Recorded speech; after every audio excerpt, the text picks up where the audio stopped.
ministers, distinguished guests, esteemed panelists, ladies and gentlemen, I would like to welcome you to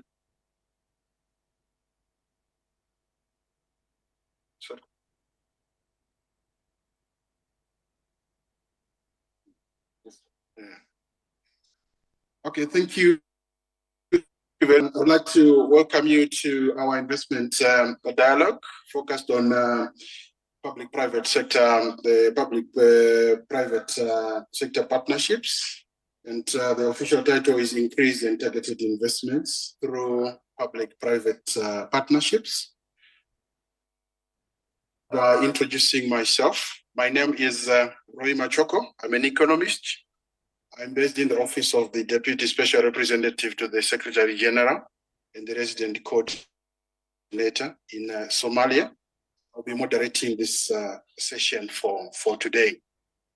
So it is my honor and privilege to welcome you to this high-level panel session.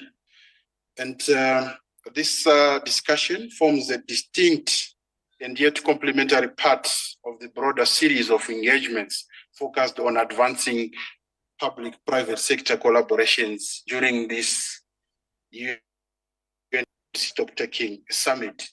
So as you have realized on the program, we've got a series of dialogues, side events focused on public-private sector partnerships. This is one of the sessions very distinct in terms of its focus, but it complements other sessions that are being held and others that are going to follow. As you can observe on the program, we are going to have another session on public-private sector partnerships, but with a different theme.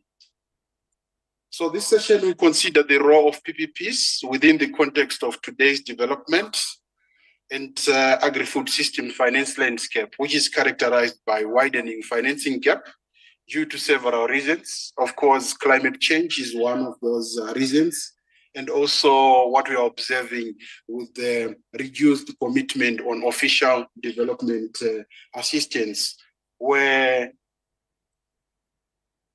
there is a widening financing gap towards the SDG acceleration. So according to the statistics that we picked, there is a surge of about $4.3 trillion as a financing gap to drive SDGs, and more directly towards SDGs, we are looking at a financing gap of around 300 to 400 billion per year. And this financing gap is expected to increase if no major reforms are taken forward.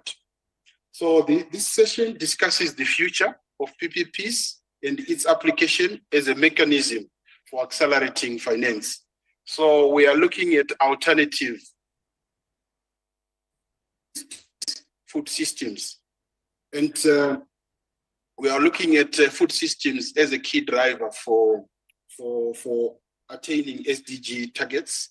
And as you know, food systems have been identified as one of the 6 transitions to drive the attainment of SDGs. Just to qualify our session for today. Our session for today is based on the notion that PPPs are a confirmed and tested model for delivering impact. We are not going to be discussing whether PPPs are good or not, but we are going to be discussing about how we can successfully scale up PPPs through targeted financing and investment. I'm sure this commitment or endorsement can be attested from a number of notable institutions like the United Nations. We've got SDG number 17, which focuses on collaborative and purposeful partnerships. And this is one of the partnerships. Also, World Bank and IFAD, they've actually developed very interesting tools to measure financing towards food systems. They've got a tool called 3FS. We've got a number of institutions that are endorsing and that have tested PPPs, including FAO and many others.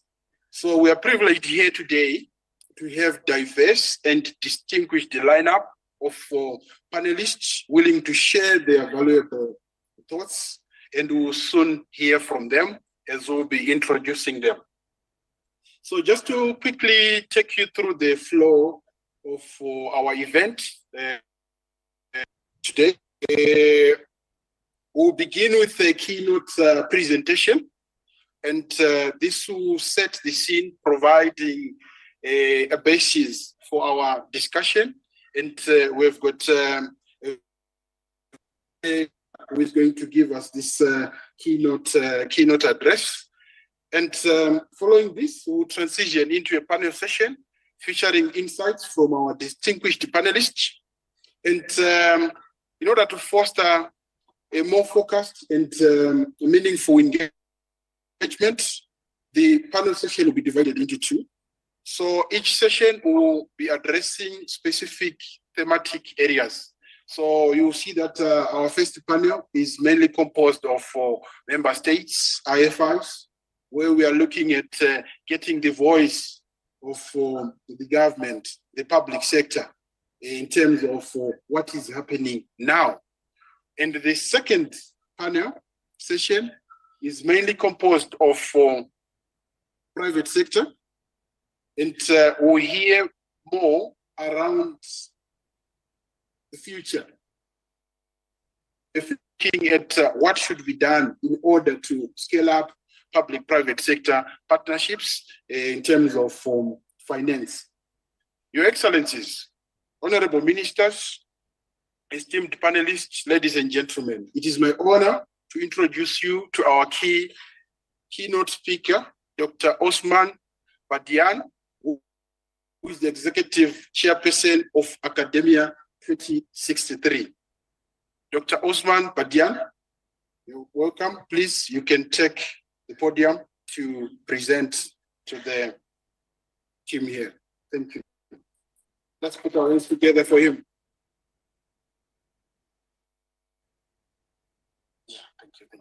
Thank you so much.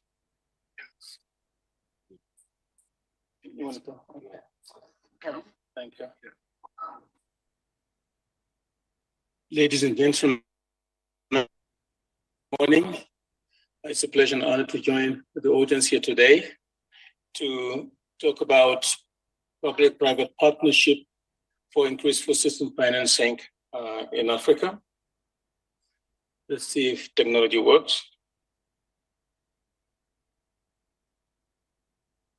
Okay, I'll have 4 items that I'll be addressing today: PPPs and food system finance in the context of transforming economies. As economies transforms, the capacity, the potential, the instruments for PPP change with the changing environment and the changing context. I will then talk a little bit about the food system finance needs, the trends we observe on the ground, and what the opportunities are for PPP. I will go over quickly some successful solutions to inspire us and show that things are possible on the ground. Perhaps it's about scale and depth, but things are happening. Then I'll close with a couple of statements on what could be a way forward. First, to the role and scope of public-private partnership in food system finance in the context of transforming economies. Whether it's in Asia, primarily, but also in Africa, Latin America, economies are transforming, changing the context and the opportunities for PPP. Governments compared to 2 decades ago, but also facing increased and diversified demand for public goods and services. At the same time, more able private sector than 20, 15 years ago. That should set a context for working closer across the 2 sets of actors. If that happens, well-designed PPPs will actually allow us to bring together private sector innovation and investment with public sector vision and governance to effectively address economic, social, and environmental goals. The changing international development outlook puts pressure on everybody, actually, for greater efficiency of resource use, including resources by government. So where government puts their resources and what they do with it is more important now and moving forward than has been in the past. But doing that will require for government to look around who else can help carry the load. And I think the first group to look at is the private sector, domestic and international. Because to meet the increased and more diversified demand for public goods and services, governments will have to mobilize domestic resources at a faster pace and higher scale. And the only way to lessen the tax burden and keep it manageable is to crowd in the private sector to help lift the burden. So that's why moving forward to sustain the pace of transformation is going to be extremely important to find a way of bringing both public and private resources and put them to use to meet the social ambitions and economic goals of these different countries. Let me just talk about the opportunities here in Africa, but the trends as well. Let's start with the recently adopted Kampala Declaration, which has 6 main commitment areas, and I'm putting them here actually to see and to show how far they are aligned with the food system context and that we're talking about. But I want to zero in on commitment number 2, to boost investment and financing for accelerated agri-food system transformation. With that, what they want to do is to urge African countries to mobilize up to $100 billion in public and in private sector investment to spend at least 10% of government budgets in the agri-food system space. And with another way of doing this is to reinvest of agri-food GDP. That is something that is important, that is necessary in order to meet the goals. And let's look at how realistic they are and what the gaps would be, and therefore the opportunities for public and private partnership. Over the last 20 years, African countries have sustainably increased the level of investment, and this is just agriculture, we're not even talking about agri-food systems, but it's a good indicator of what's happening. About 50% annual increase in annual outlays for agriculture, which is a good effort and a different trend that prior the level. But the efforts are really not enough, because as a share of what governments are spending, investments in the agri-food space, at least looking at the trends in agriculture, are falling. So yes, we've done more in absolute terms, but it could be even better, because in relative terms, we're doing less. It's as simple as that. You look here, the level of public expenditure as a share of agriculture GDP. And this is a different notion. The value and the wealth that agriculture is creating and generating for the economies, how much are we returning back to agriculture? And we're doing less of that. So both in terms of the share of public budgets, as well as how much we return to the agri-food system, we could do much better as government than have done in the past. If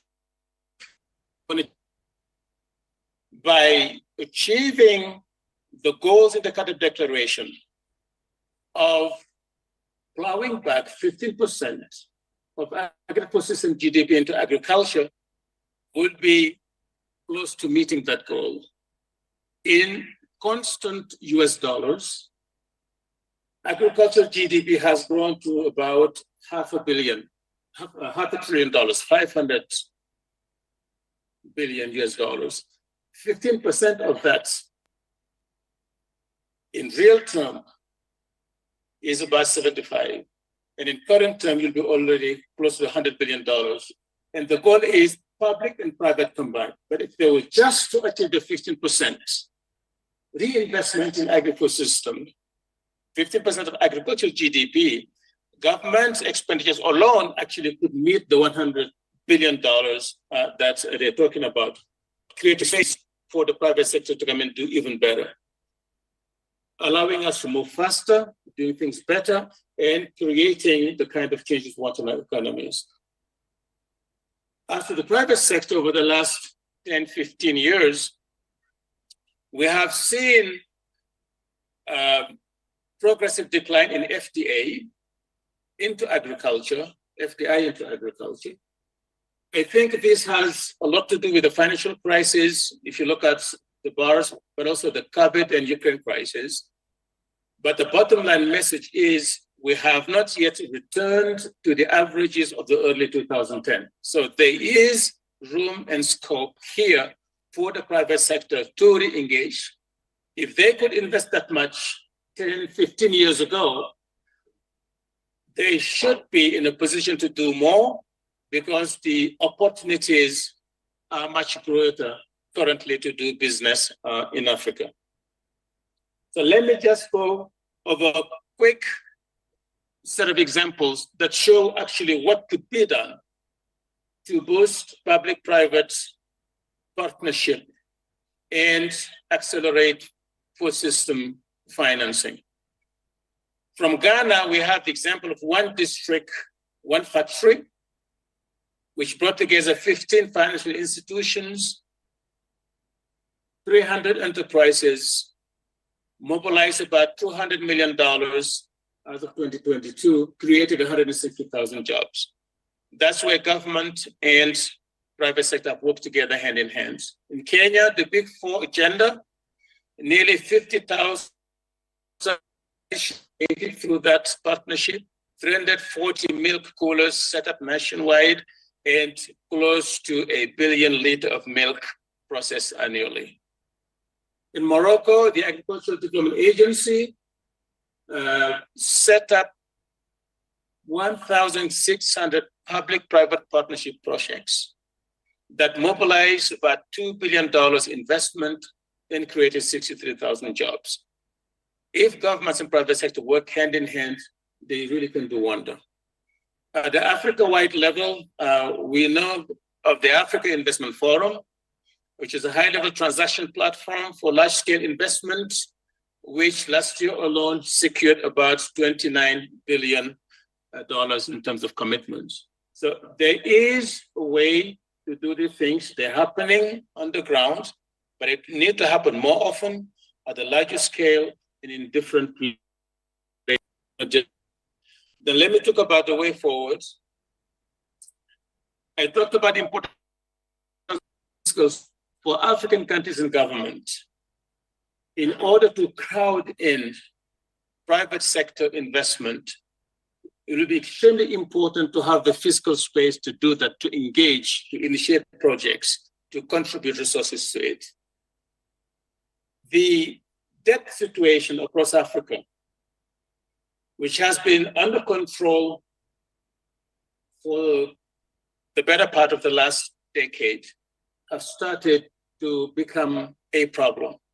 And the more you have the debt, the more restricted your fiscal space.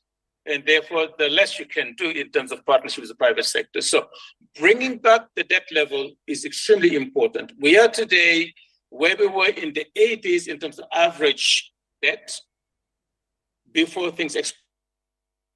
That is the first order of priorities for governments to work with the Minister of Finance and everybody to bring the debt down and then enlarge the fiscal space for bigger capacity to meet the growing needs and crowd in the private sector.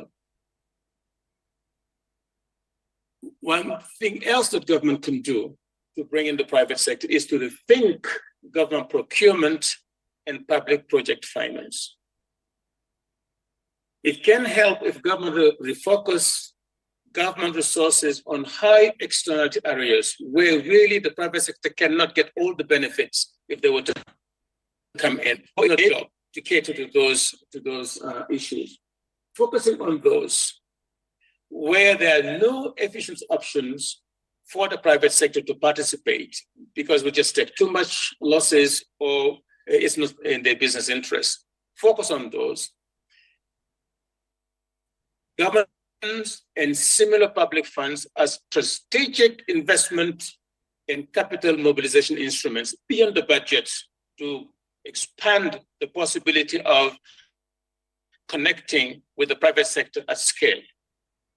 Then deliberately, intentionally crowd in private sector in the provision of public goods and services to stretch the reach of government resources and create a critical mass of domestic capitalist and industry champions.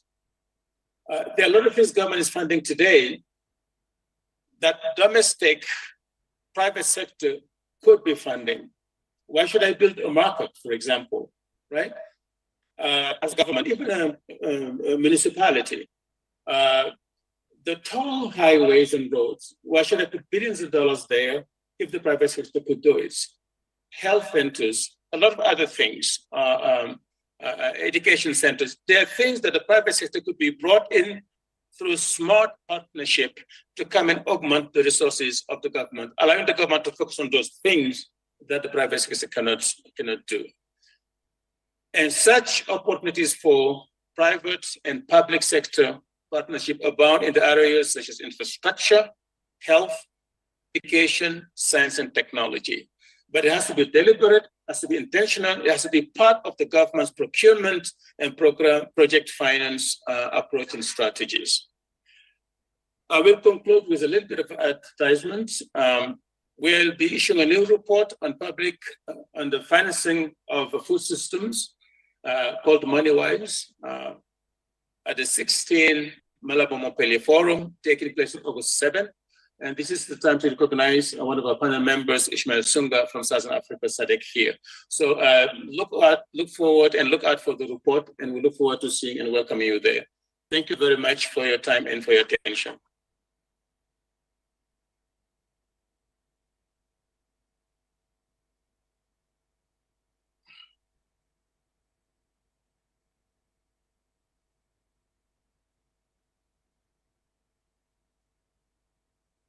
Thank you very much, Dr. Osman Badian, for such a great presentation, which sets the scene as we get into our panel session. And just to say something about our keynote speaker, he's a very good economist and has contributed to a number of critical documents, including the CAADP documents. The Kampala Declaration is one of the key authors of that document, as you could see from his presentation, the evidence and trends to allow us to have a more focused conversation. So thank you very much for bringing the CAADP discussion, looking at the CAADP commitments around public expenditure in agriculture, because with public-private partnerships, we are looking at the merging of public and private sector resources. So there's a critical component of public expenditure, as you said, it's increasing, public expenditure in agriculture, but unfortunately, as a share of the GDP, it's going down. And also, we are looking at a decline in FDA in agriculture. I think we highlighted that. And more importantly, you highlighted some critical, insightful experiences, positive experiences from some countries like Morocco, looking at how good they are in terms of building institutions to drive partnerships. And also, more interestingly, the experience from Ghana, looking at territorial approaches, where you are looking at spatially disaggregated targeting of investments. That's a very good experience. And also we are looking at leveraging on financing, local financing, the aspect of pension funds. Thank you so much for that, and also the aspect of enabling infrastructure.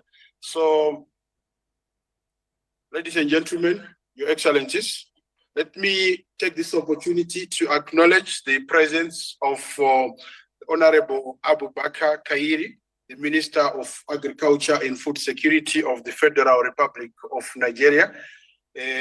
Your Excellency, Honorable Minister, you are welcome.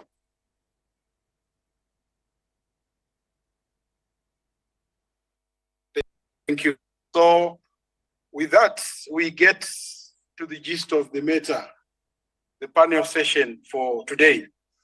We are going to have our first panel session.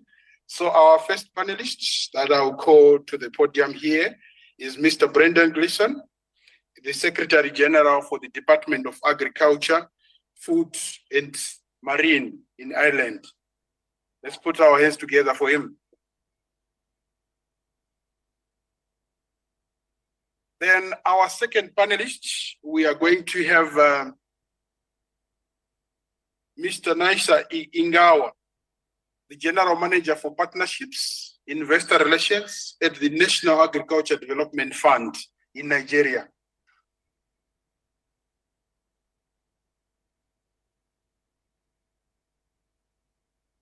Our third panelist, we have someone from the Africa Development Bank, Dr. Jacob Odo, the Regional Lead Economist for West Africa.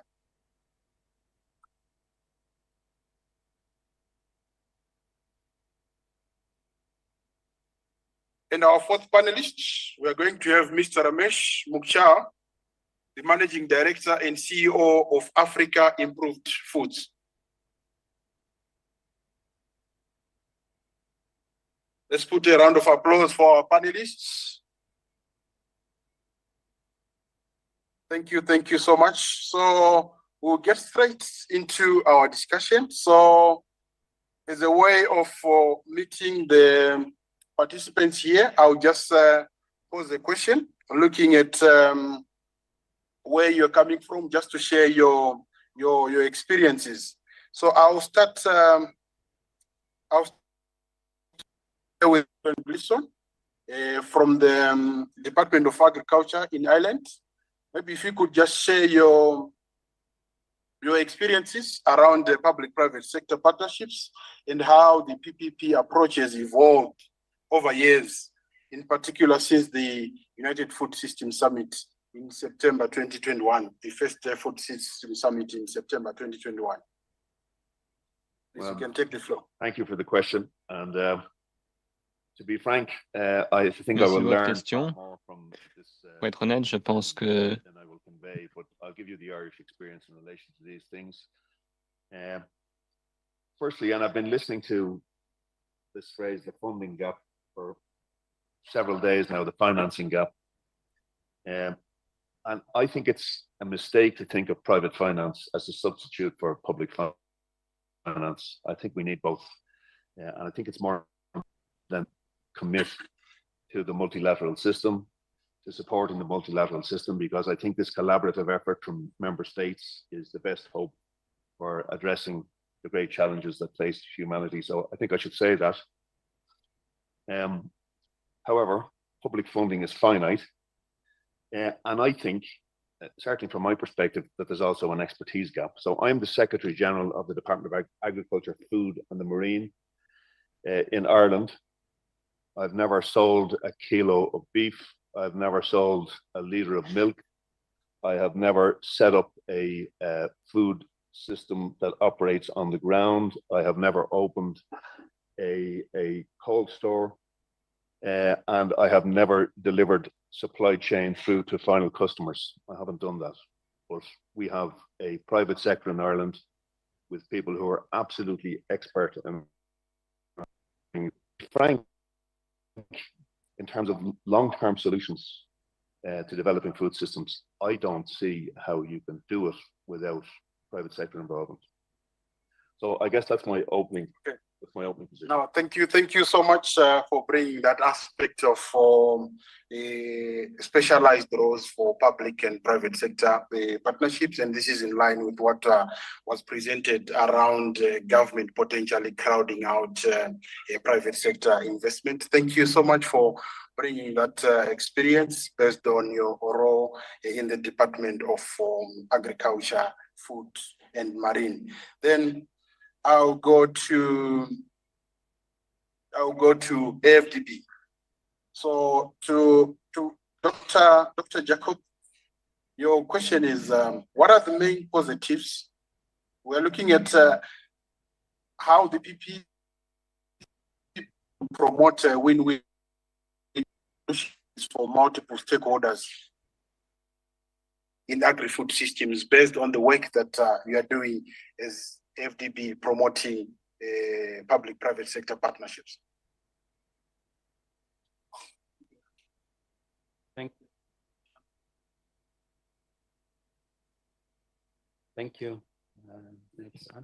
Yeah, thank you. Good morning. I see my minister there. So for FDB, we have evolved over time since the last summit. I just need to mention that initially we have supported policy framework development for a long time, for a very long time.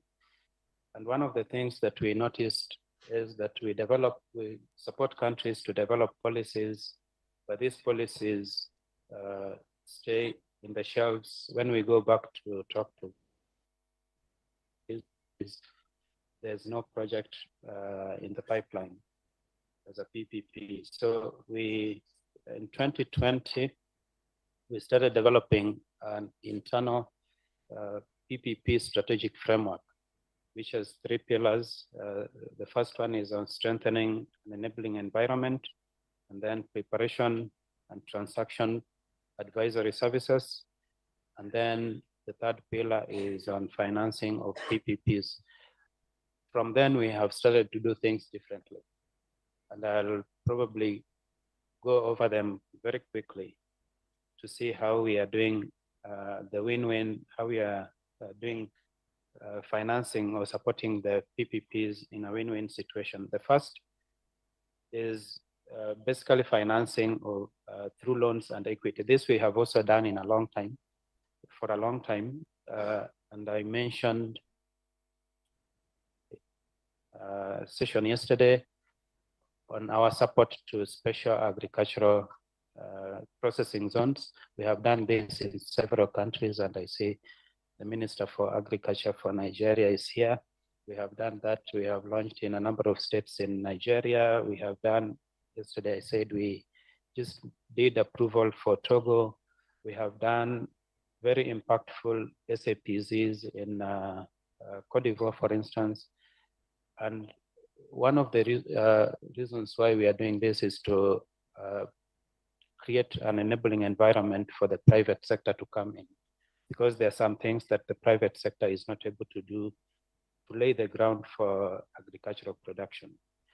And then secondly, we have also noticed that there are very impactful technologies and innovations that are developed, particularly by small people. And these technologies can be very impactful for the private sector production in agriculture, but they are not adopted because they are not known. So we have a program called Technologies for Agriculture, for African Agricultural Transformation, TAT, where we incubate technologies and partner these technologies and innovations with the private sector for adoption. We have here in Ethiopia, for instance, the tolerant wheat production, which is really having a lot of impact in the country. And then thirdly, we have also gone towards developing of bankable projects through project preparation facility. For a number of countries, we have what we call the African Development Fund Project Preparation Facility. We finance up to about 1 million of projects for feasibility studies, designs, to prepare the projects for the private sector to come in. Because what we noticed is that government have good ideas, projects, but we don't get the private sector to come in because of the readiness of the projects.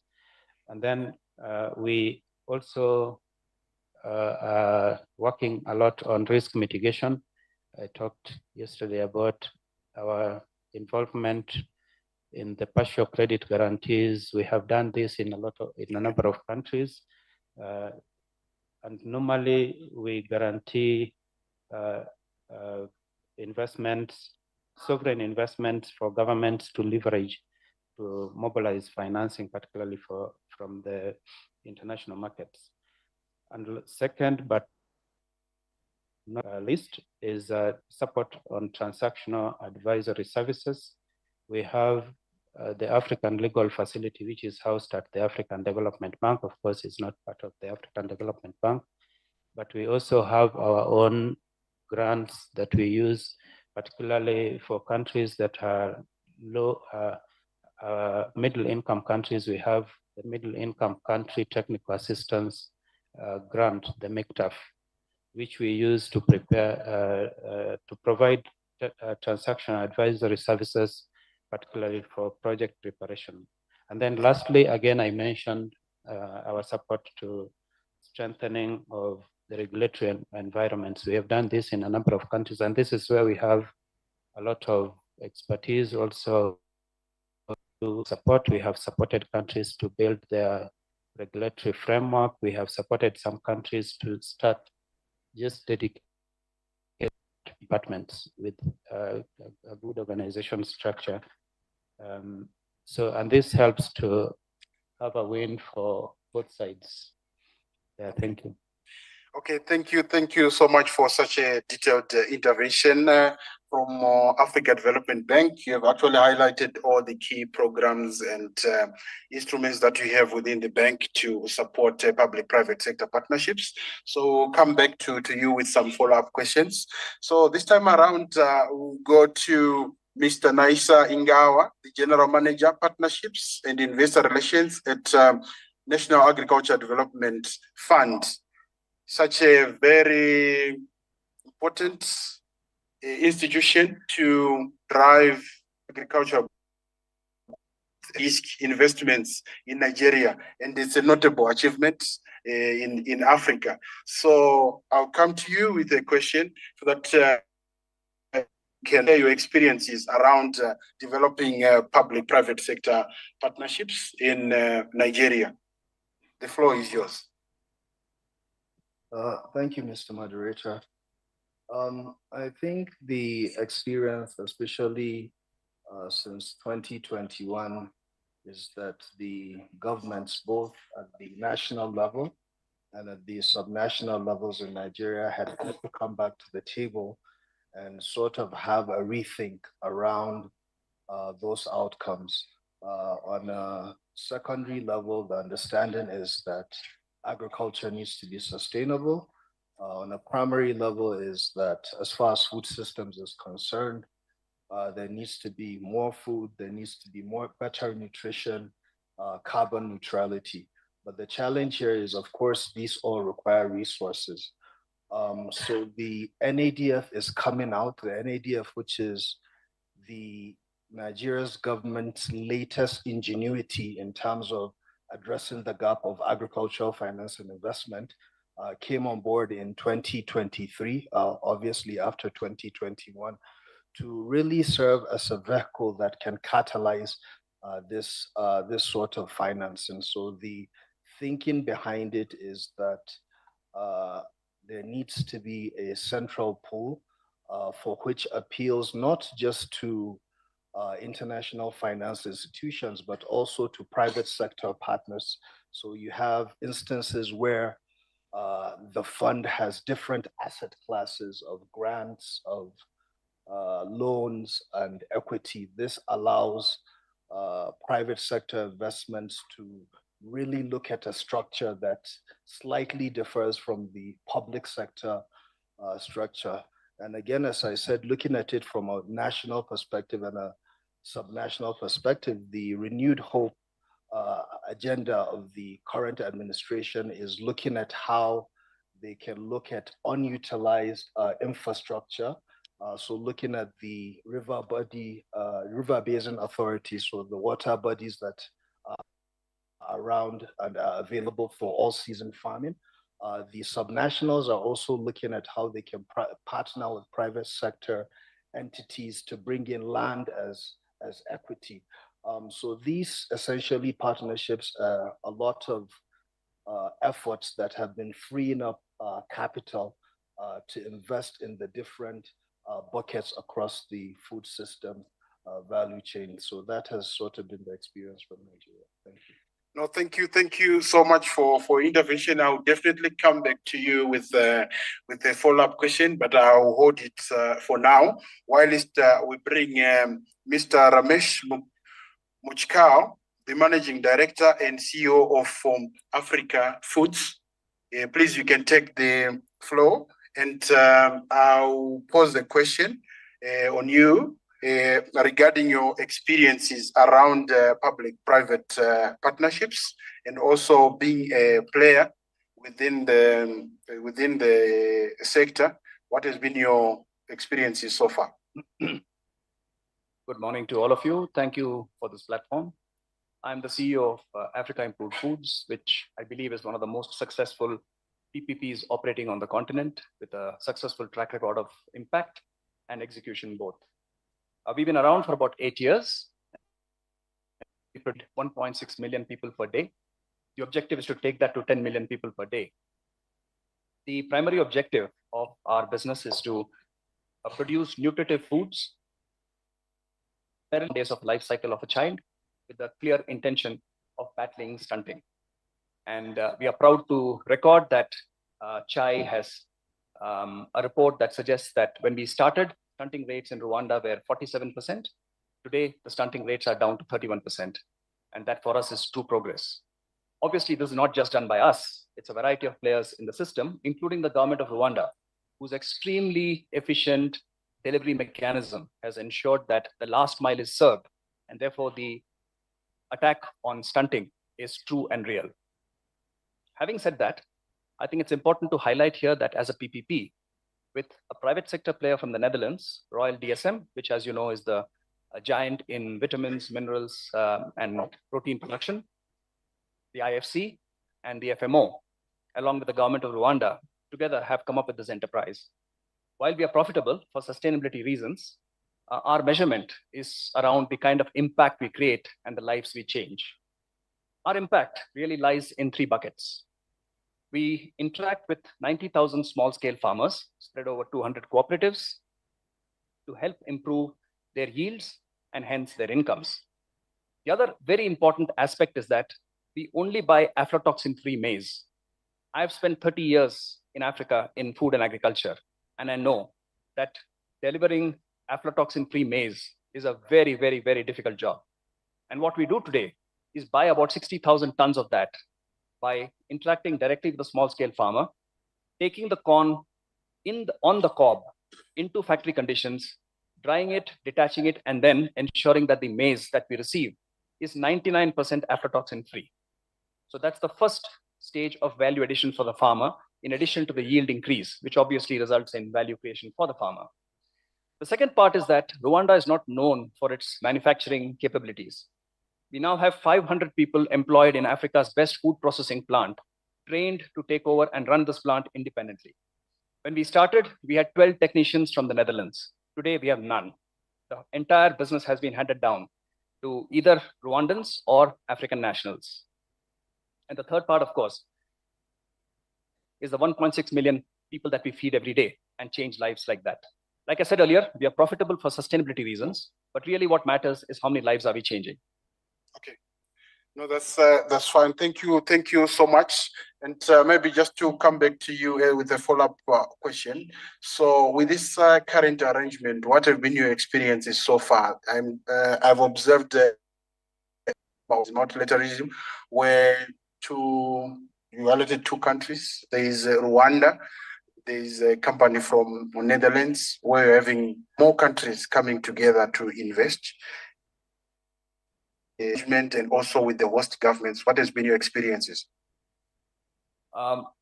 As most of you know, the government in Rwanda operates extremely efficiently, and our interaction with them has been very, very positive. They're very supportive, they are very upfront, and of course, most importantly, they buy 30% of our capacity. And I must say that they pay on time, they pick up on time, and there's a completely transparent process through which this whole thing happens. For the fact that we have a Dutch private sector partner involved, we believe that the access to technology and the access to great practices that are global in standards allows us to claim that we are Africa's best food processing plant. Add to that, the connections to the IFC and the FMO bring allows us to be able to practice as widely as possible. Today, our objective is to expand our footprint to 5 other countries across Africa, and we are in that process as we speak. Okay, thank you. Thank you so much for elaborating on this one. I think for public sector efficiencies, and you have applauded the government of Rwanda for being upfront and being efficient in supporting these public-private sector partnerships as a driver. So we are fortunate today that we have got another government that has been very upfront in developing practical instruments to deliver private sector investments. We have Nigeria, and they have an instrument called the Agriculture Development Fund, which is a de-risking instrument. I'll come back to you, and if you can comment briefly, 1 second, how the Nigerian government has managed to get this thing right was key, and institutions to drive this policy. Thank you, Roy. You're absolutely right. Instruments are key. Again, just as a pivot point, since the food systems transformation movement has started, the Nigerian government has had the chance and opportunity to have a rethink, to come back to the table, and not only just think about the resources, but the instruments. And going beyond that, other pledges that it has made in the past, from the Maputo Declaration to even just putting in structures for better efficiency. I remember one of the speakers yesterday talking about how food systems transformation cuts across, I think, about 30 MDAs in one of the other countries. The current administration has put in a presidential food systems court to look at all these different agencies and the tools and the resources. What this does, it allows for better policy coordination at the highest level. So under the Vice President's office, and also under the Minister's office, making sure that it gets the kind of attention that it needs for the kind of coordination that it deserves. And again, going back to my other point, is to make sure that there are also institutions that complement other institutions. So the NADF has come in as a quasi sort of private entity that does things that usually the public institutions are unable to do. So for instance, the NADF is able to draw in foreign investments, which not all other public institutions focused on agriculture and food systems is able to do. In addition to that, the NADF, again, is able to scan the landscape and look at the prevailing rates within the commercial market. So for instance, the MPR in Nigeria is about 30+%. May called for players to go and draw on loans. So the NADF comes in to blend finance, to use public funds which do not come at any cost, to blend them with those private finances to have a window of about 17.5%, which of course is by far better than the 30+%. So these are sort of the instruments that are in place to make sure that the system is driven for efficiency and sustainability. Okay, thank you. Thank you so much. So this is one of a shining example in Africa where a government has gone a step forward to provide a practical instrument through a formalized institution. And as you know, if we don't have institutions and systems to drive whatever we're discussing here, those things will not be implementable. So it's something that we would want to discuss further. So as we close this session, I would like to link Mr. Brendan Gleeson's submission around the division of roles between the government and private sector, which is, it sounds very simple, but it is difficult in many situations. And also our keynote speaker highlighted aspects around government crowding out private sector, where the government is investing where ordinarily private sector should be investing. So as we close, can you give us a word of advice? How have you managed to get that thing right? Where the government, they focus on policy and they are not trying to be investors, they are not trying to be buyers, they are not trying to be processors, but they are allowing private sector to do that in a partnership framework. So as we close, we would appreciate closing with wise words from you. Thank you. Well, thank you. I'm not sure I can give you advice, but I can give you the Irish experience. So firstly, in Ireland, we have a cycle of policy making. Every 5 years, we develop a vision for the development of the agri-food sector the next 10 years, and we involve the private sector in that policy making exercise. Now, they don't own it, but they have a powerful voice that we respect, along with farmers, along with academics, along with environmental NGOs, and it's a vehicle that allows these different voices to be heard and taken into account by government. So I think that's an important part of our process. Yeah. So they are involved in the policy making part, and some of the people have mentioned finance. We have an Irish Strategic Investment Fund, which provides loan finance for SMEs and farmers. And one of the big barriers to access to finance for some of these people is the requirement for collateral. And what we do is the state puts up some of the risk finance at the beginning to take loans, and it makes it possible for commercial banks then to loan funds to SMEs and to farmers. That's one example. Another example is the whole field of animal health, and there's a public good to this. It's important for farmers, but it's also important for people who purchase supplies from farmers. So we have a vehicle called Animal Health Ireland, which is a 50-50 partnership between the state and the various processing companies. And they work on dealing with production diseases, improving efficiency at farm level. And again, that's a very effective vehicle for dealing with these production diseases that the state doesn't necessarily want to take ownership of. We have an Irish Cattle Breeding Association, and again, we're looking there at investments in breeding that increase efficiency and reduce the climate impact of our livestock. And again, that's a public-private partnership between the state and the private sector. We have an Africa Agriculture Food Development Program designed to attract investments into sub-Saharan Africa, and that's an effective vehicle for a relatively small scale investment, but it's been important, I think. Somebody mentioned research and innovation earlier on, and again, we partner with private sector companies to develop new products, to develop new processes to make the industry more efficient. And of course, that efficiency and competitiveness passes down to the primary producers.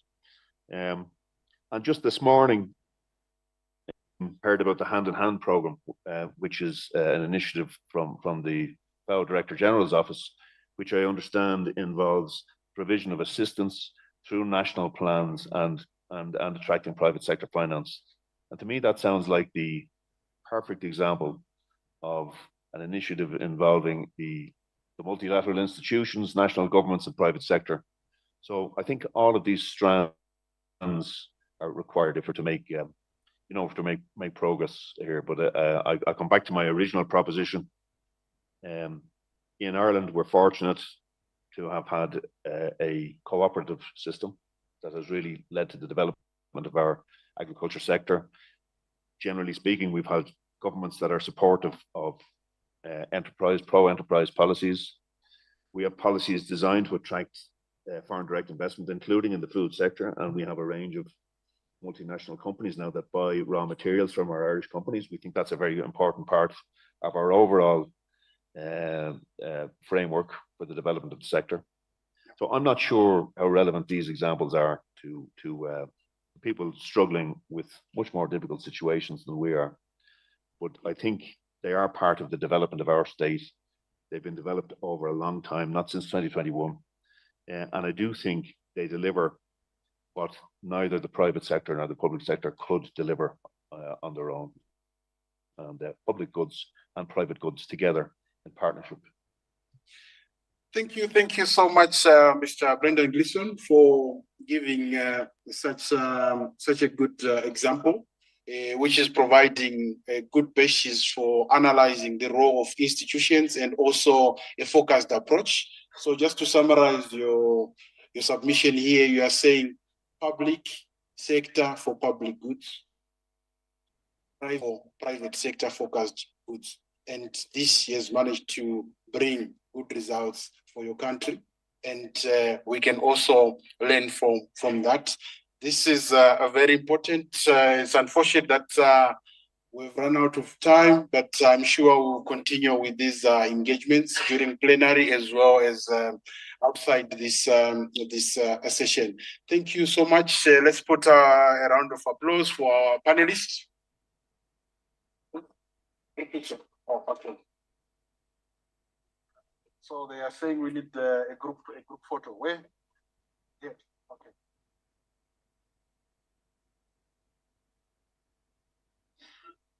Yeah. Okay.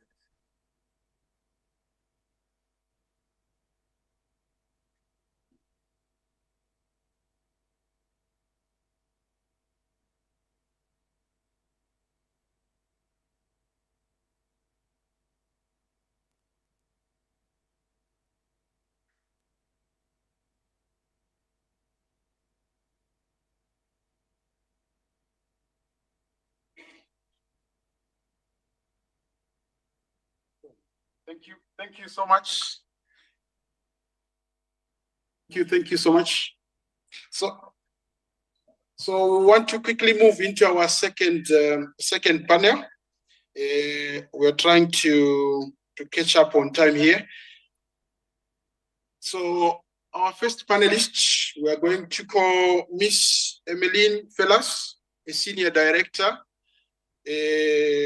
on agriculture and food, and member of the World Business Council for Sustainable Development.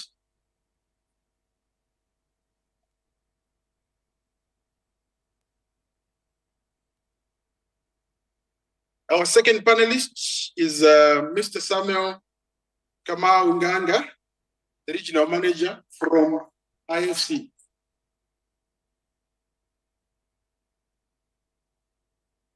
Our third panelist is Mr. Ishmael Sunga, the CEO of Africa Confederation of Africa of Agricultural Unions. And then our fourth panelist is coming from MasterCard Foundation, Mr. Daniel Huber, the head of Africa.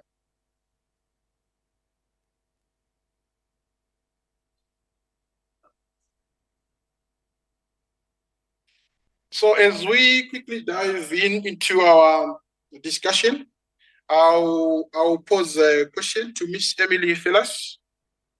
What do you see as the next step in the evolve piece to maximize their effectiveness?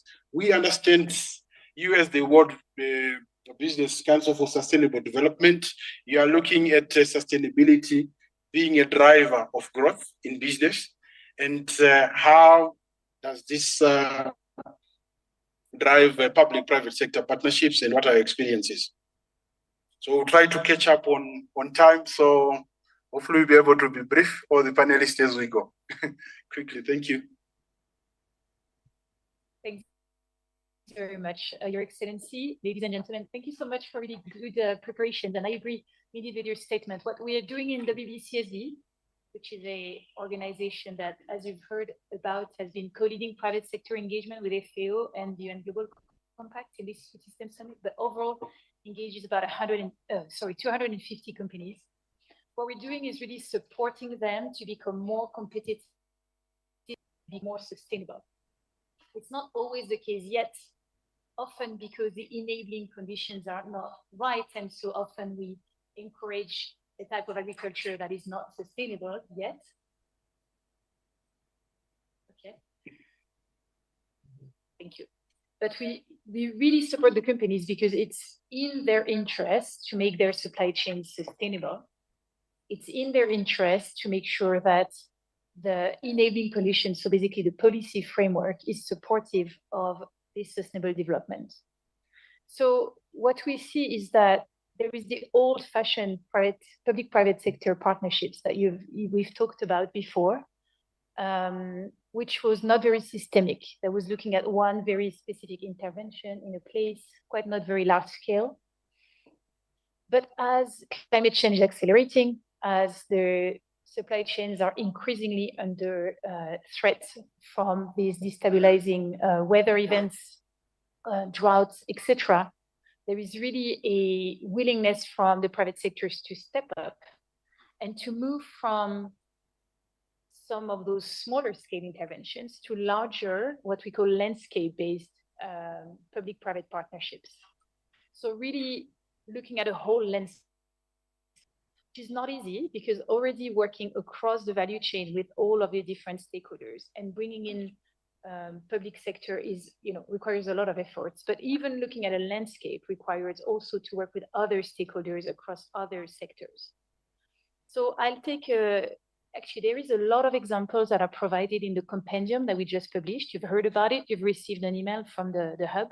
There's 15 examples at scale of public-private partnerships that are looking at very different angles of the transformation, nutrition, maybe consumption as well. Overall, I'd like to highlight an example that explains how we really move from a more small scale to a really landscape approach. So there is an example that we call the Landscape Accelerator in Brazil, where we're looking at having others as well. It's part of the project that we launched, Alternative Landscapes, that was launched at COP28, which brings together now more than 50 organizations. So a lot of private sector groups, but others as well, the government of Para, TNC, quite a number of NGOs as well, where we've mapped all of the investments made by a lot of organizations on regenerative agriculture all over the world. These now represent over $10 billion of investments in 500 million hectares. We're seeing that there is a movement. We're seeing that there is investment here. What is missing is connecting these investments and unlocking some of the finance by bringing, as all of you have been speaking in the first panel, by unlocking, de-risking the investment, unlocking further investment altogether. Yeah. And so what we're doing with a focus in Brazil here, working directly with the Ministry of Agriculture, is looking at how much is it costing to move to a regenerative system, and how do we share the costs across the different groups, and then developing the financing models that are still missing, by the way. So I'll stop here because I know you said we are pressed for time, but that's concrete. No, thank you so much. I'll definitely come back to you with follow-up questions. I've learned a new term here, landscape-based PPPs, and also how you are trying to bring the sustainability aspect. As you know, public sector is focused on the social outcomes mostly. Private sector, they are looking at the economic outcome, profit. Then there's the middle part, sustainability. I'll come back to you so that you can give us more information. So as we go to our second panelist, Mr. Samuel Kamau Nganga, the regional manager from IFC. We understand you are a key player in this game, and you support private sector, the private sector quite actively, and you've got a number of instruments that you have to support the development of private sector. What have been your experiences so far regarding public sector, private sector partnerships? Thank you, and I'm very glad to be here this morning, and I think Ramesh did half my job for me, so thank you for the acknowledgement, Ramesh. So IFC is part of the World Bank Group. We currently do about overall The World Bank Group does about $4 billion of investments into African agriculture, into agriculture globally. We have an ambition to double that. And it's interesting that you talked about connections, because that effort is something we're calling AgriConnect.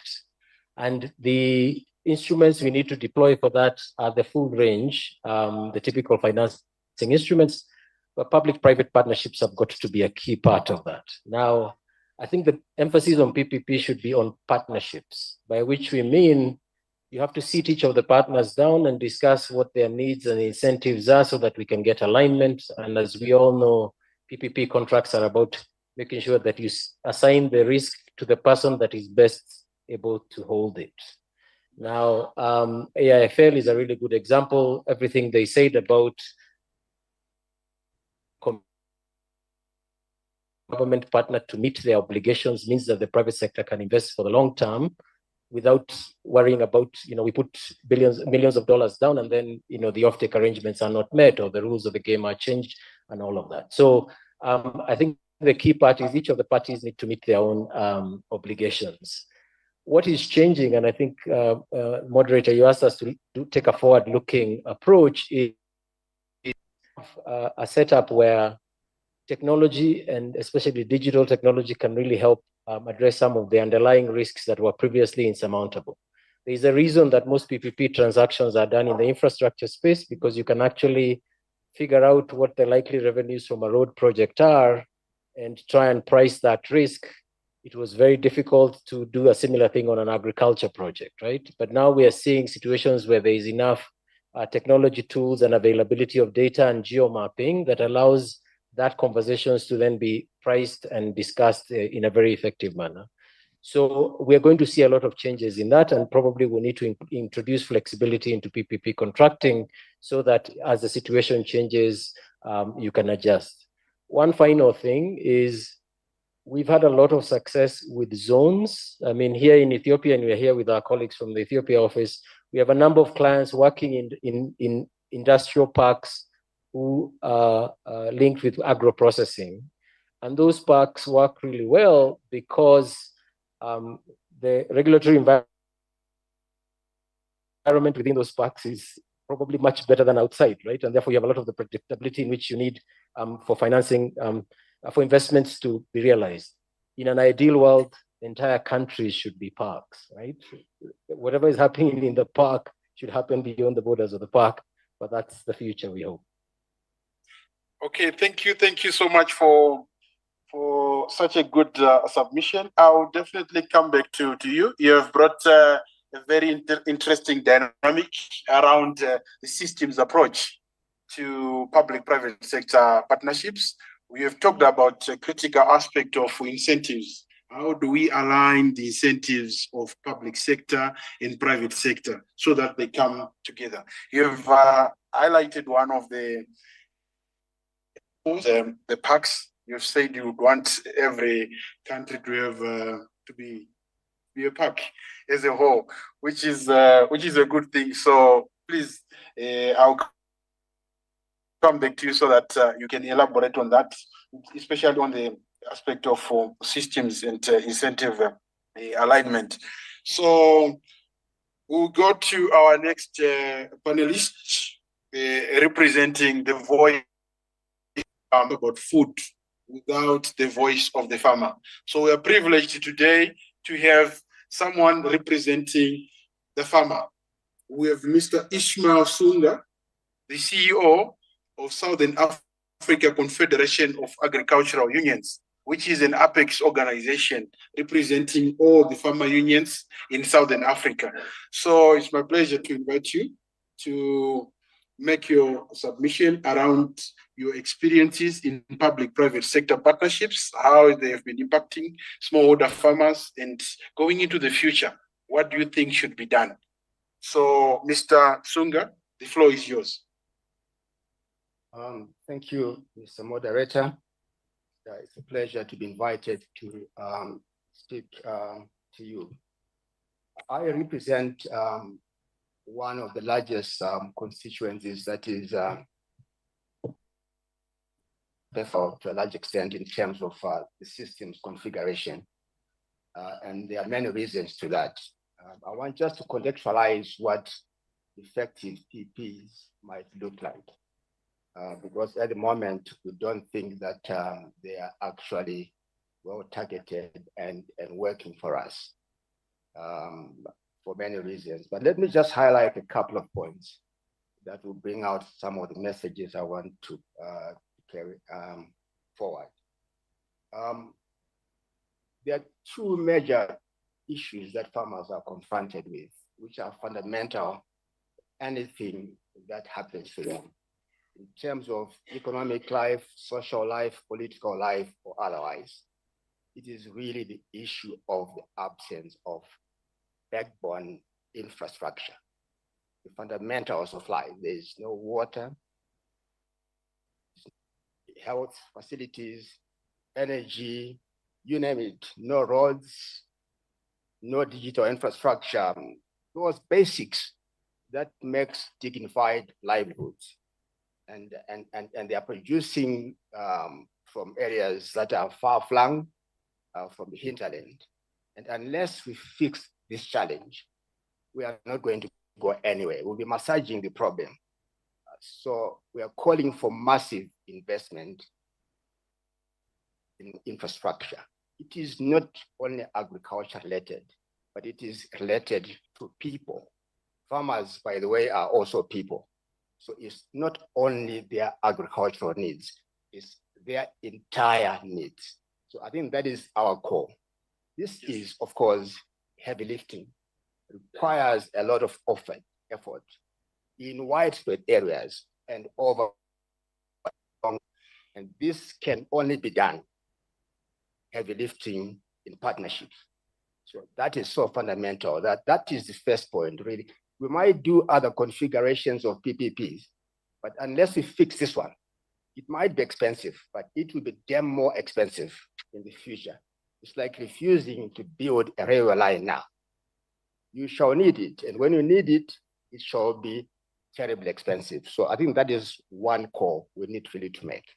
And so the second point, to invest, our PPs should focus in the future. We need a new pipeline of farmers who are fit for purpose. If we don't look at the new generation of farmers and use PPs to drive it, we are not going to be successful. And I know I need to say this final point before it's. One is sometimes PPPs are things that are done by the public sector and the private sector to farmers, not with farmers. There is no co-creation around what are the PPs that work for them. It is something that we're calling for co-creation and also understanding that, and many of you might not agree with it, fair enough, but farmers are some of the biggest investors. We're not talking about investors as coming into the farming areas. We're talking about as the single biggest investors, at least in their aggregate form. You might disagree with me that, but let's converse in the future. Thank you. Okay. No, thank you. Thank you so much. I was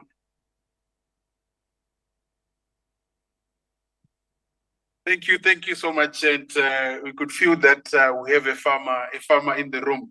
I just got concerned when you said I was like, this gentleman, what is he saying? In my opening remarks, I said PPPs, they do work. But I got a sigh of relief when you said they don't work for us. So you're bringing a very interesting dynamic around PPPs, the aspect of inclusion, inclusivity. When we are doing PPPs, for who? And who is benefiting from those ones? So I'll come back to you with a follow-up question so that you can elaborate in terms of how smallholder farmers are impacted by these PPPs. You have said that, and how the PPPs can be more inclusive, including smallholder farmers. And we've also learned from the previous speaker, highlighting the experience in Ireland, where they are also looking at inclusive models of working with cooperatives, smallholder farmers. So I'll definitely come back to you.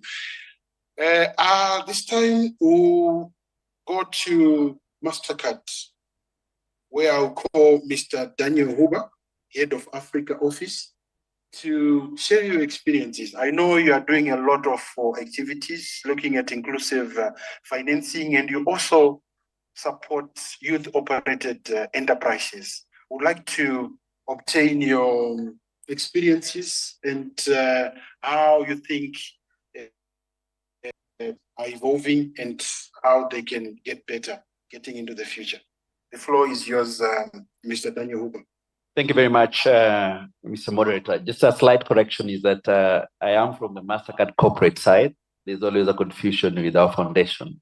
But that aside, within the MasterCard corporate, and specifically a mission called Community Pass that is focused on rolling out digital solutions for communities, businesses at last mile.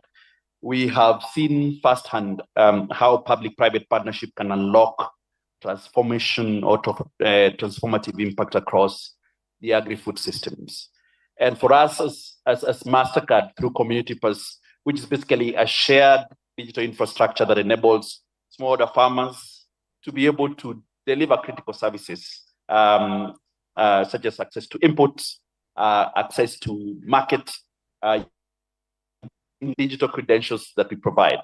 And I want to associate myself a lot with my speakers around, fellow panelists around the importance of technology and how centrality of technology will change the PPP.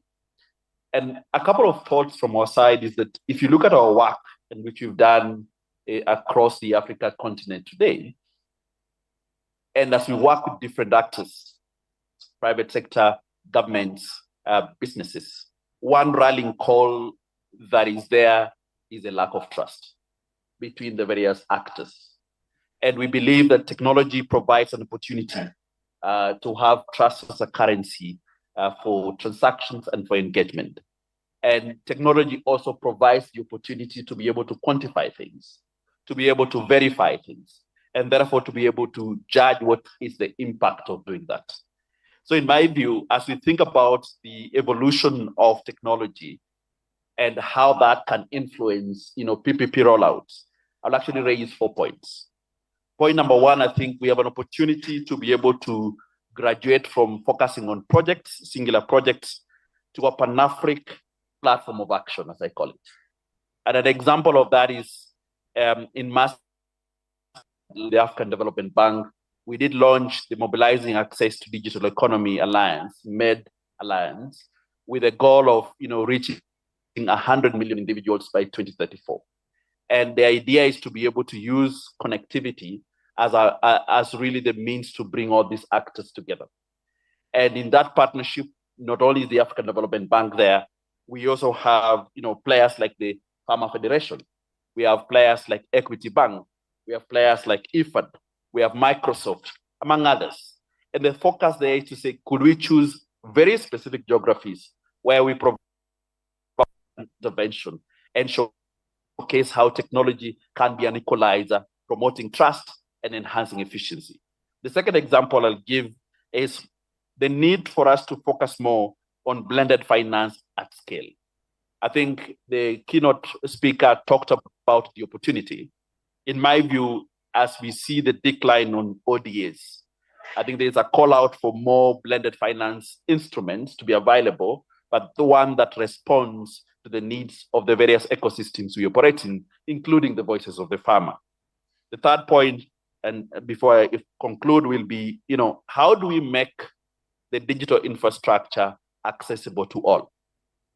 So that for those of you in the room today here, as you travel from the different countries, it is because of technology that you're able to pay for your hotel, book a flight, right, and have your meal, because you're using an infrastructure that players like ourselves, MasterCard, have offered to time in the agriculture sector for us to bring that equalizer, to make our infrastructure interoperable and accessible across geographies and across value chains. And lastly, inclusive governance. That I think the future of PPPs relies on mechanisms where the community voice for accountability is heard and is respected. And as we try and define our lanes, between the public sector players and private sector players like ourselves, I think we must think about how is technology becoming that inclusive glue that ensures that we are actually achieving impact in a commercially and socially sustainable way. Thank you. Okay, thank you. Thank you so much for a very good submission. And you have brought very important issues around digital infrastructure and the work that you are doing as part of developing public partnerships. So as I would like to come back to all of you with a round of questions, please promise me that you won't go for a minute, more than a minute for your responses, because all of you, I have follow-up questions. So for you, Mr. Do you have any example of a scalable programs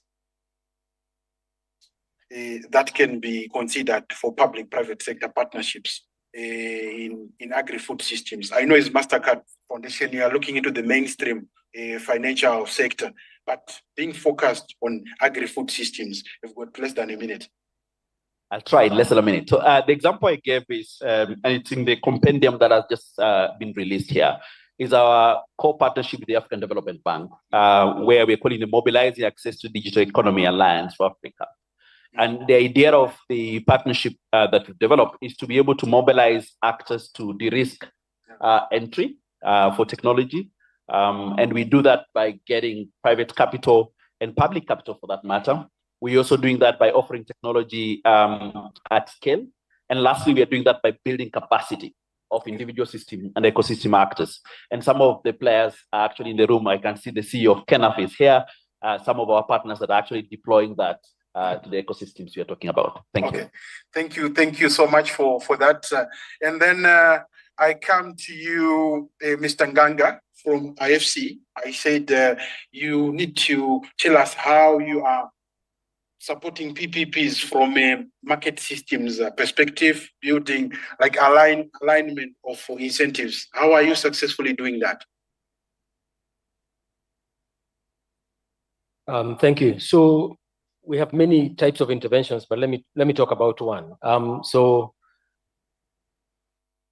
I think Daniel has framed very well is this technology. And when you do PPPs, you can either buy inputs, please build this structure, or you can buy results, right? And now we have the technology that allows us to buy results, especially using digital.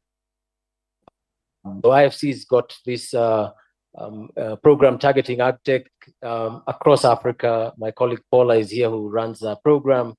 And the idea there is there's all these newly developing technology-based businesses that are working. And I fully agree that farmers are people too. And one of the results we should be buying is results for farmers, where you can have an agreement with the government that if you reach certain milestones, or with the financiers, if you reach certain milestones, you will be able to get an economic benefit. So one example is we have a client in Nigeria that has very quickly built up an outreach to 300,000 farmers and is looking to scale that up to millions of farmers. They need money, but more than money, they also need reliable partners on subnational and national government levels. And that's a great opportunity, as are many other opportunities within that program. Okay, thank you so much. Then I come to you, Ms. Emmeline Fellas from the World Business Council for Sustainable Development. I hinted on my question around sustainability to say, how can we successfully build sustainable public-private sector partnerships based on your experiences? You have 30 seconds. That's unfair.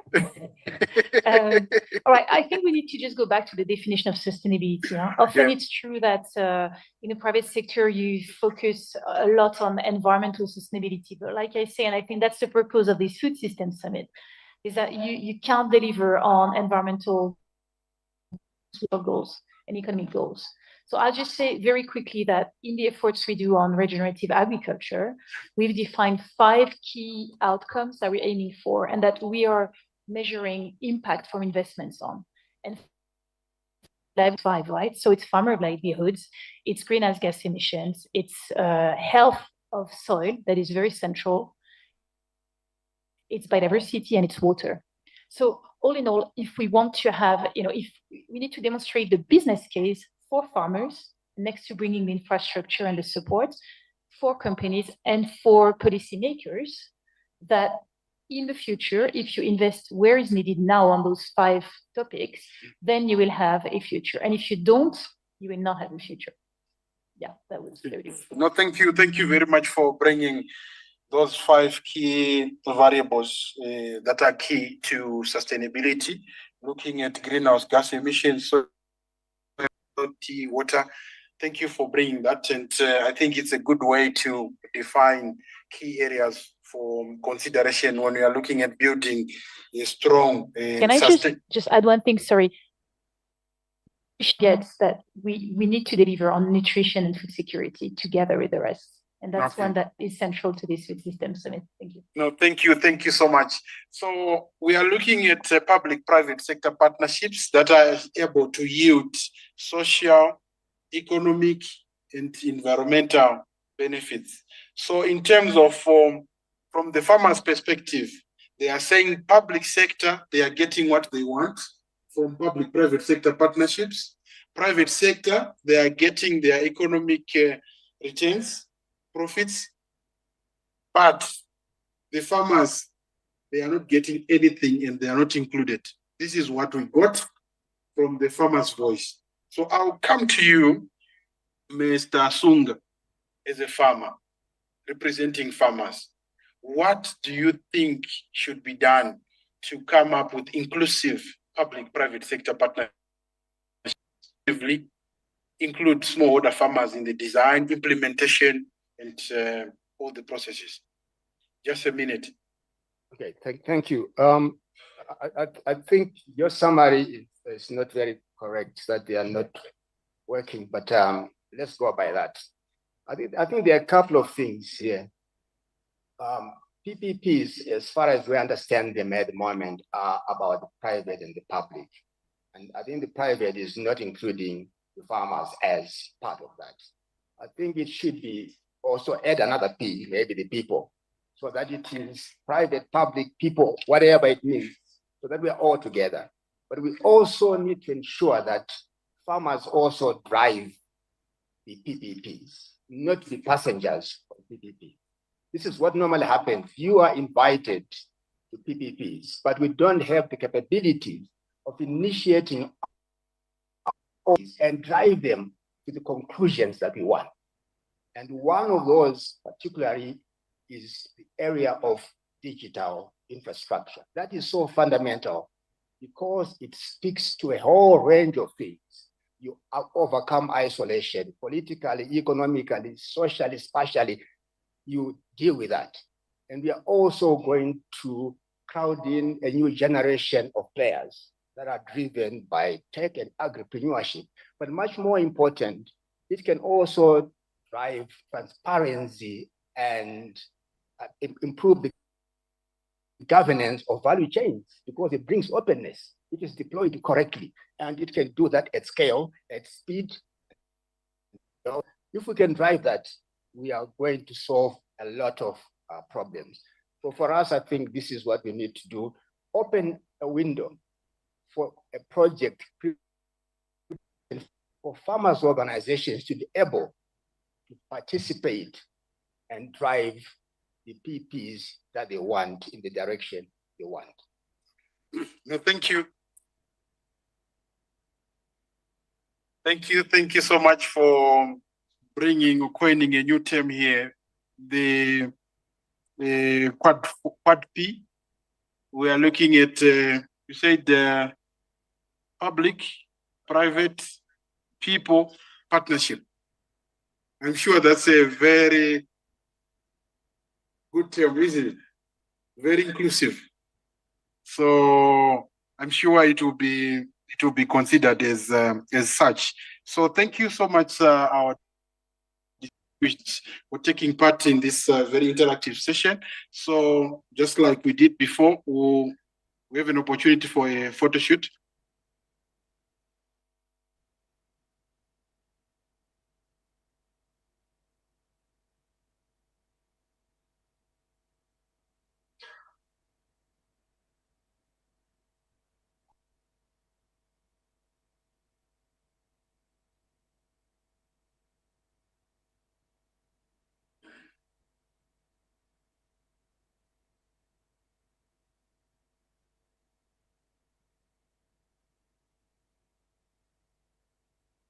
Maybe I'll just call the other panelists so that we have one for in our keynote speaker.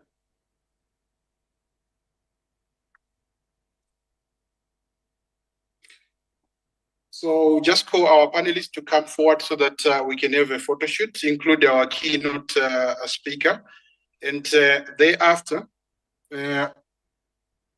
I'll just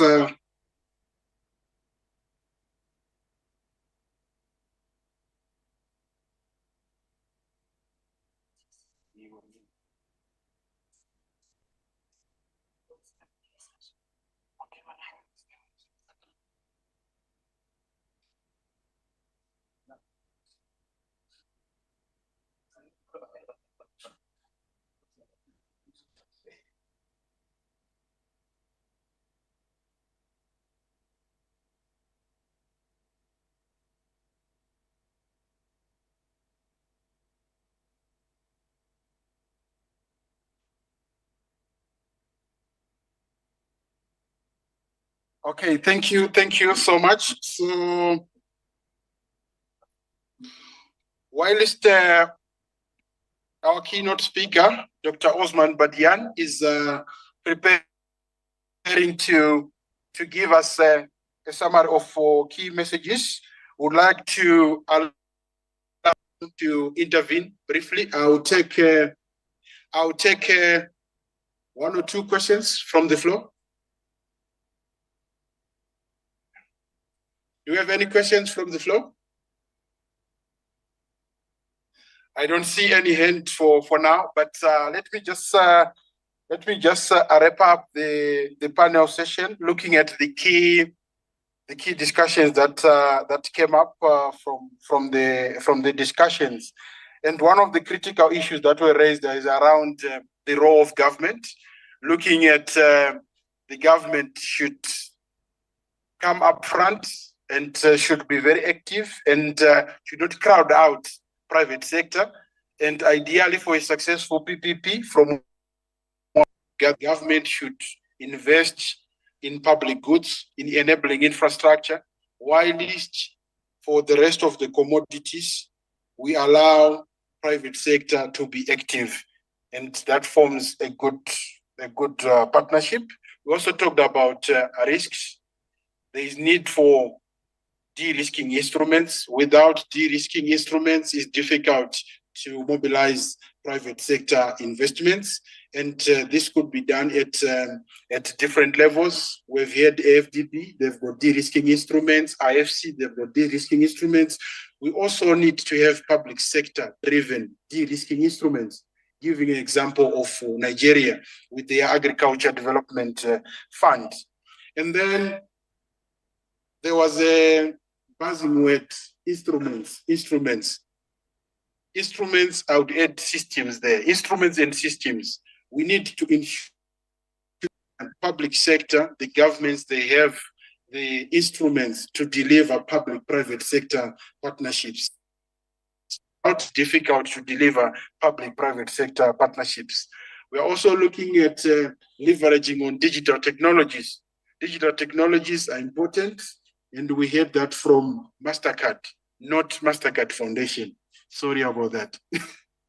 So we got the emphasis on the importance of digital technologies.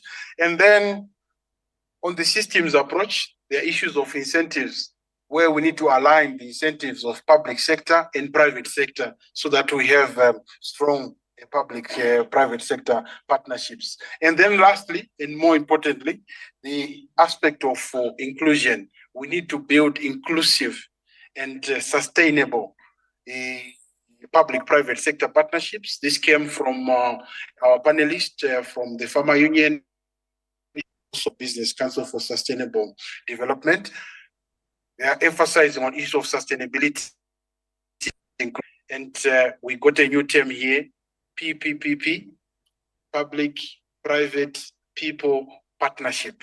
I'm sure that's the headline acronym from this panel session.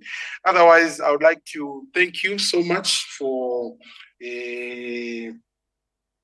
attending this panel session, and I would like to call upon our keynote speaker to give us a summary of key messages so that it's easier for us to digest the more than 1 hour session, and he can put together those key messages very well. So I would like to call Dr. Osman Badian to give us a summary of key messages.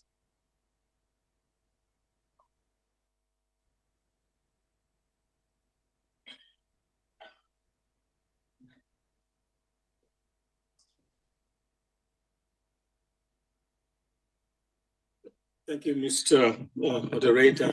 It's been a long time. People have been sitting, so I will not hold you very long. Let me say and recognize my colleagues from the Malabar Berger panel, Tom Arnold here with us. I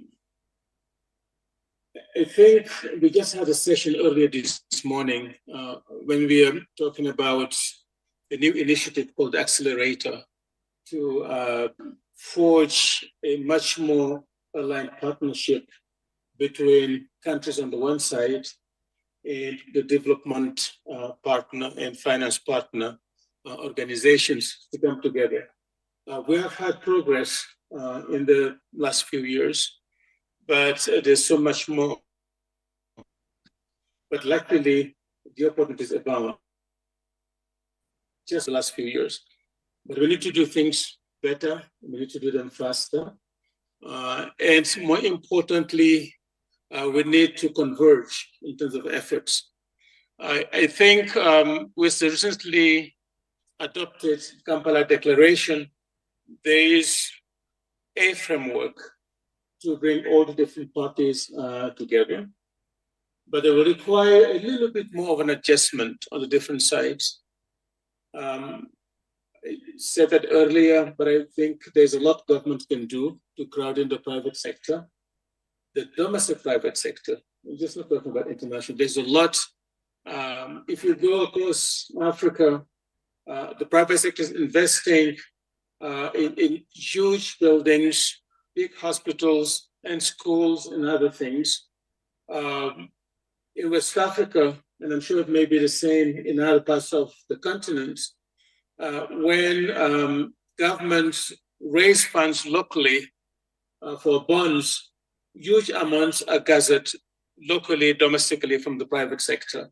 So there is a possibility, there's space in the room for the emergence of a strong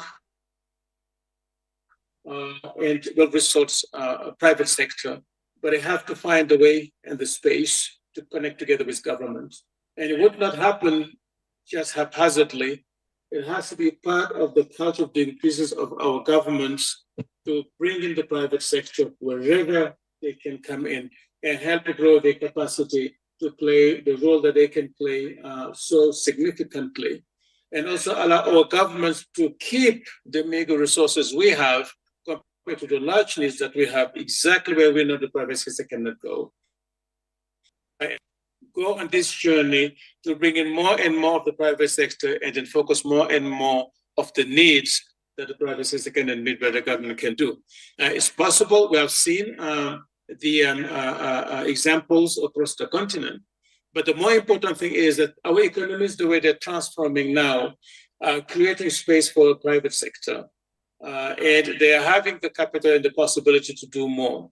And we figure out how to build that bridge and encourage the partnership between the two and trust that the interests of both parties can converge for a better future for our economies and for our population. So I'm being encouraged by the different number of panelists here, the different backgrounds, but also this is not the only panel where we're talking about partnership between public and private.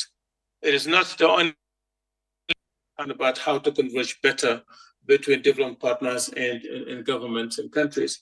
So we are aware of what we need to do, and I know we have the resources and the means to do it. It will take time, but we can get there. I feel optimistic about the future. A lot of people worry about the ODA environment, how it's changing. I think it's just going to force us to do things better, to be more efficient and be more innovative creative in the way we do things. And I think this journey of progress will continue. So thank you for those who invited me to join this event. And thank you for everybody who participated here. And Mr. Moderator, should I give the floor back to you to close your session? Okay, so I can close it for everybody. So thank you for everyone for your time.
You agree with me?